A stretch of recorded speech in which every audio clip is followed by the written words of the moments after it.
Okay, last lesson of the semester. Properties of systems of linear equations. So, we know that the solution to a system of equations is the intersection. So we looked at the graph on the left. If we were to say, what's the solution? We would say, hey, it's the intersection right there. But what about the graph in the middle? The graph in the middle shows two lines that are parallel. So they're never going to converge and intersect at a point. They're always going to be separated. If they're always going to be separated, that means there's never going to be an intersection. That means there is no solution. If you have parallel lines, if your system is parallel lines, you have no solution because you have no intersection.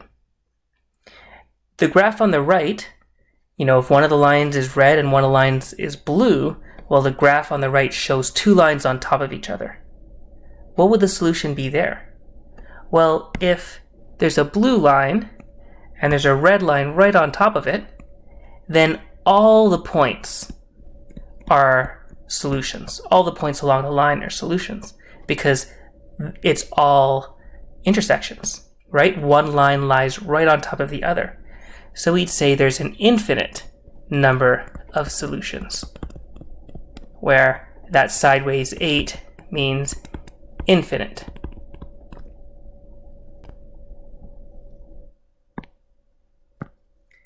So if you have systems of equations, you might have three different scenarios.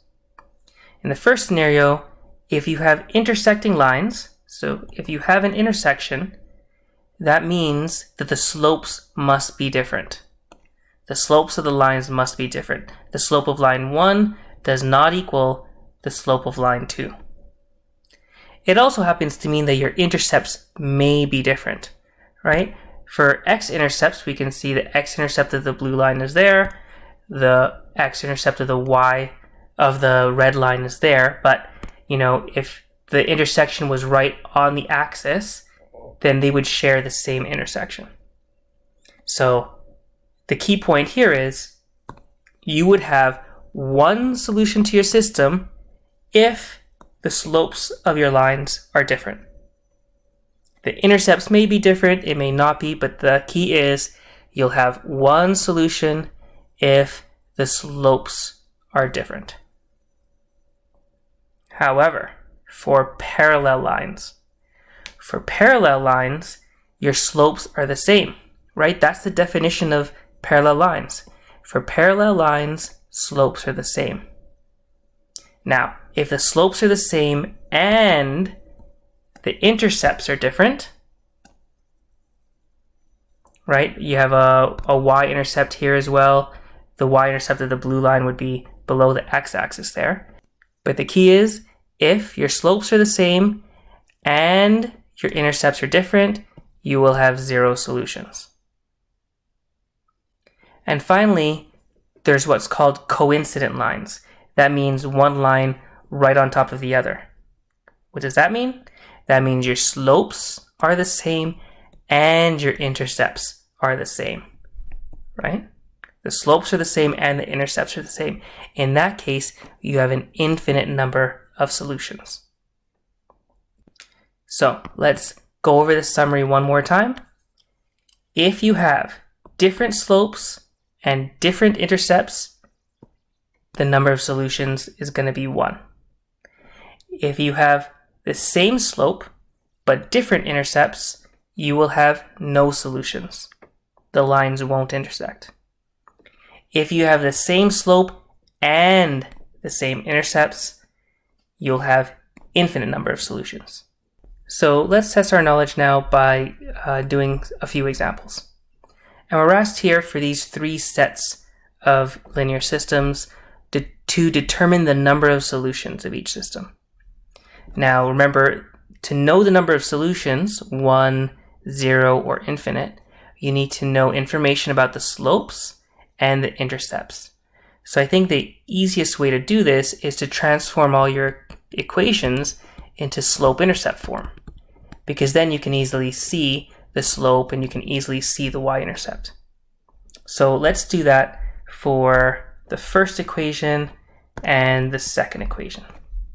Okay, so for the first equation, what I would do is I would subtract x from both sides, and I would have y equals negative x minus 2. For the equation below, the equation number 2, I would add 2x to both sides. So I would have negative 2y equals positive 2x plus 14. Then to get y by itself, I divide both sides by negative 2. So I'd have y equals negative 2x divided by negative 2, which is negative 1x. And 14 divided by negative 2, which is negative 7. So these are my two equations in slope-intercept form. From here I can say the slope of line 1 equals negative 1. The slope of line 2 equals negative 1. Okay, so we know they have the same slope, but the y-intercept of line 1 equals negative 2, whereas the y-intercept of line 2 equals negative 7. So we have the same slope, but we have different y-intercepts. That means we have 0 solutions. For the system in the middle, again, we'll do line 1 on top, line 2 on the bottom. For line 1, to get this into slope-intercept form, we'll subtract 4x from both sides. So then we'll have 6y equals negative 4x minus 10. Then divide both sides by 6. You'll have y equals negative 4 over 6x minus 10 over 6. And we'll clean that up a little bit. We'll reduce the fractions. So y equals negative 2 over 3x minus 5 over 3. So that's going to be slope-intercept form of line 1. For line 2, what we'd want to do is add y to both sides and add 1 to both sides. That way we can get y equals negative 2x plus 1. So that is slope-intercept form of line 2. Notice the slope of line 1 and the slope of line 2 are different, and the intercepts are different. The intercept of line 1 does not equal the intercept of line 2. Therefore, there is one solution. And then for the example on the right, top line is line 1, bottom line is line 2. What we'd want to do to put this to put equation 1 to slope-intercept form is subtract 3x from both sides. So for line 1, you'd have y equals negative 3x minus 1. And for line 2, we'd want to add 6x to both sides, and we'll have negative 2y equals 6x plus 2. Then we divide both sides by negative 2, so you'd have y equals negative 3x minus 1. So we have essentially collinear lines, right? Because the slopes are the same. Slope 1 equals slope 2. They're both a slope of negative 3. And the y-intercept of slope 1 equals the y-intercept of slope 2. They're both negative 1. So since those lines are collinear, or right on top of each other, we say there's an infinite number of solutions. Now, let's ask this question. Now we're given a line.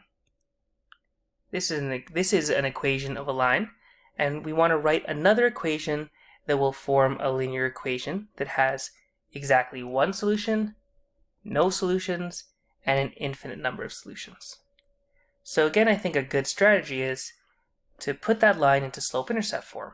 So for this line, we can add 2x to both sides. We'll have y equals 2x plus 4. That's the equation of our line in slope-intercept form. So if I wanted a line another line for that system with exactly one solution that makes exactly one solution with it. I want a different slope and a different intercept. So I can do a different slope. Let's just say 3x. That's different, and a different intercept or y-intercept. That's 3. So that's the line that'll have exactly one solution with y equals 2x plus 4. To have no solutions, or let's just explain this. So slopes are different, and the y-intercept is different.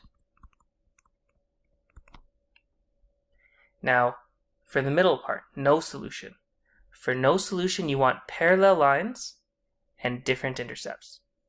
Okay, so to make the line parallel, you want the same slope. So we'd want y equals 2x. We need that. We need same slope. But we don't want the same intercept, we want a different intercept. So let's go with 3 again. Or you can choose any number. That's the y-intercept is different. Therefore, you'll have no solutions if you pair y equals 2x plus 3 with y equals 2x plus 4. For infinite solutions, you want the same line. So you want the same slope, y equals 2x, and you want the same intercept, plus 4. Same slope, same intercept. There you go. Now do the worksheet, and check your solutions, and we'll have one more quiz, and that is the end of the semester. Thanks, guys.